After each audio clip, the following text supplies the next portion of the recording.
Hello दोस्तों आज इस वीडियो में हम लोग देखेंगे कि कौन से वो टॉप 3 इंटरनेशनल फंड्स हैं जिन्होंने पिछले 5-7 सालों में सबसे अच्छी रिटर्न दी है।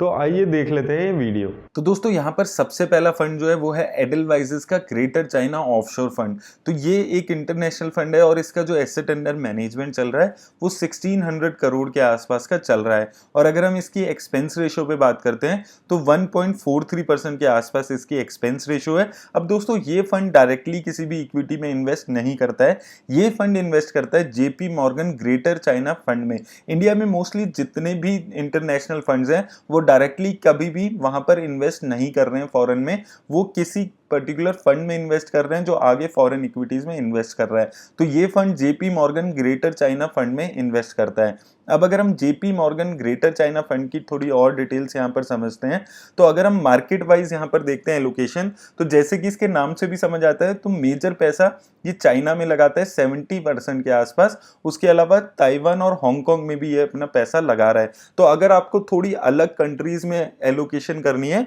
तो ये फंड उन इन्वेस्टर्स के लिए ही बेटर रहता है। और अगर हम यहाँ पर सेक्टर वाइज एलोकेशन पे बात करते हैं तो मेजर इसने आईटी सेक्टर और कंज्यूमर डिस्क्रिशनरी सेक्टर में पैसा लगाया हुआ है। 27% आईटी सेक्टर है और कंज्यूमर डिस्क्रिशनरी सेक्टर इसका 21% के आसपास दिख रहा है। उसके अलावा कम्युनिकेशन में भी अच्छा खासा 14% पैसा है और फाइनेंशियल और हेल्थ केयर में भी इसने अच्छी खासी यहाँ पर एलोकेशन की हुई है। तो इसने जो मेजर पैसा अपना लगाया हुआ है ये इन टॉप 5 सेक्टर्स में ही आपको देखने को मिल रहा है। 83% पैसा इसने इन सेक्टर्स में लगाया हुआ है।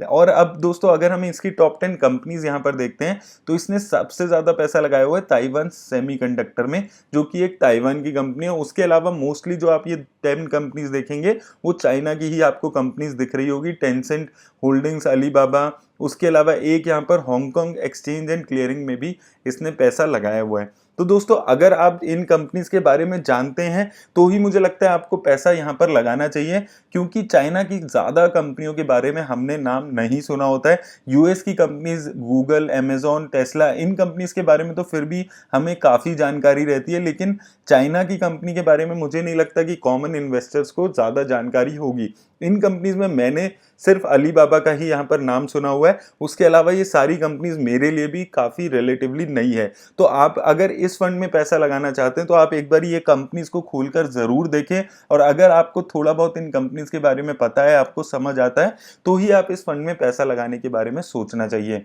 अब दोस्तों लेकिन अगर हम इसकी यहाँ पर रिटर्न पे बात करें तो अगर आपने इस फंड में 10,000 रुपए से शुरुआत की होती तो 5 सालों में वो 10,000 रुपए आपके 30,000 रुपए के आसपास हो गए हैं, यानी कि 25% के आसपास की पर एनम की रिटर्न इस फंड ने आपको जनरेट करके दी है। वहीं अगर आपने इस फंड के इंसेप्शन में यानी कि 2013 में ही पैसा लगा दिया होता तो वो 10,000 रुपए आपके 41,000 के आसपास हो गए हैं। लेकिन दोस्तों इसने अपनी एसआईपी में इस वन टाइम इन्वेस्टमेंट से फार बेटर रिटर्न्स दी हैं। अगर हम एसआईपी इन्वेस्टमेंट पे इसकी बात करते हैं तो अगर आपने 1,000 रुपये पर मंथ से इस फंड में एसआईपी कराई होती तो 5 सालों में वो 60,000 की लागत इस फंड ने लगभग डबल कर दी है, 1,18,000 रुपए के आसपास बना दी है।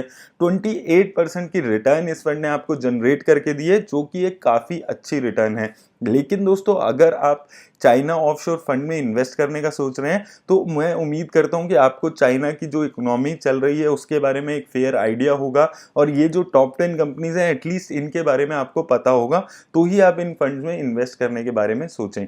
अब आइए दोस्तों दूसरा फंड हम यहाँ पर देख लेते हैं जो काफी अच्छा परफॉर्म कर रहा है, वो है PGM India global opportunities fund. और इसका जो एसेट अंडर मैनेजमेंट चल रहा है वो 1,000 करोड़ के आसपास का यहाँ पर चल रहा है। और एक्सपेंस रेशियो की अगर हम बात करते हैं तो 1.33% की इसकी एक्सपेंस रेशियो चल रही है। अब दोस्तों ये फंड भी डायरेक्टली इक्विटी नहीं खरीदता है फॉरेन की, ये फंड पैसा लगाता है PGM Jennison global equity opportunities fund में। तो यानी कि दोस्तों जितनी भी इंडिया में मोस्टली फंड्स हैं जो अच्छा कर रहे हैं वो डायरेक्टली कोई इक्विटीज को परचेज और सेल नहीं कर रहे हैं, वो सिर्फ एक फंड को खरीद रहे हैं जो फॉरेन फंड है और वो पैसा लगा रहा है फॉरेन इक्विटी में। अब दोस्तों अगर हम इस फंड की एलोकेशंस पे बात करते हैं तो सबसे पहले अगर हम इस फंड की सेक्टर एलोकेशन पे बात करें तो इसने भी सबसे ज्यादा पैसा आईटी सेक्टर में लगाया हुआ है 32% के आसपास।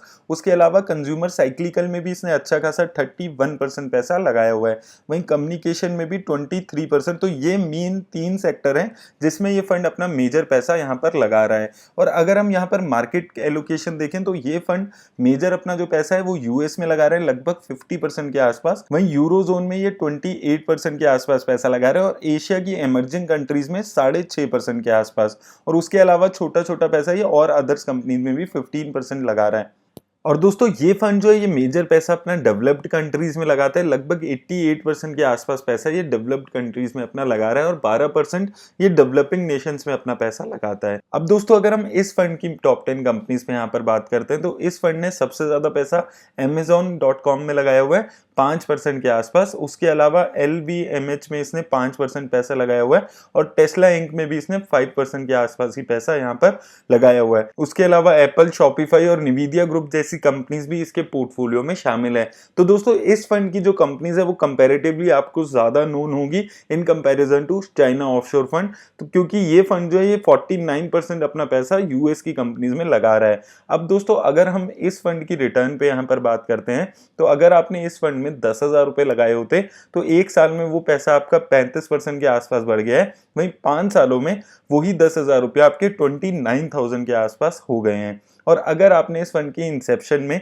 यानी कि 2013 में ही पैसा लगा दिया होता तो वो पैसा आपका 27% के आसपास है, यानी कि 15% के आसपास की रिटर्न इस फंड ने आपको वन टाइम इन्वेस्टमेंट पे बना कर दी है। अब दोस्तों अगर हम इस फंड की एसआईपी रिटर्न्स पे यहाँ पर बात करते हैं तो कंपैरेटिवली इस फंड ने एसआईपी की रिटर्न्स अच्छी बना कर दी है। तो अगर आपने 1,000 रुपए पर मंथ से यहाँ पर शुरुआत की हो तो 5 सालों में आपकी 60,000 की लागत इस फंड ने 1,26,000 के आसपास बना दी है, यानी कि 30% की रिटर्न इस फंड ने आपको 5 सालों में बना कर दी है एसआईपी में। तो रिटर्न इस फंड ने आपको काफी अच्छी बना कर दी है अगर हम एसआईपी में इसकी रिटर्न पे बात करते हैं। अब दोस्तों तीसरा फंड जिसके बारे में हम बात करने वाले हैं उस फंड के बारे में मैं हमेशा आपको बोलता हूं कि अगर आपको इंटरनेशनल इक्विटी में इन्वेस्ट करना है तो सबसे आसान तरीका है कि आप कोई इंडेक्स फंड या कोई ईटीएफ ले लें। तो दोस्तों तीसरा फंड यहां पर है मोतीलाल नैस्डैक 100 का ईटीएफ। तो ये इसका जो एसेट अंडर मैनेजमेंट अभी चल रहा है ये 3800 करोड़ के आसपास का चल रहा है और इसकी एक्सपेंस रेशो भी काफी कम है, सिर्फ 0.54% एक्सपेंस रेशो ये चार्ज करता है। अब ये फंड जो है ये नैस्डैक 100 का जो इंडेक्स है उसमें पैसिवली अपना पैसा इन्वेस्ट करता है और ये एक एक्सचेंज ट्रेडेड फंड है।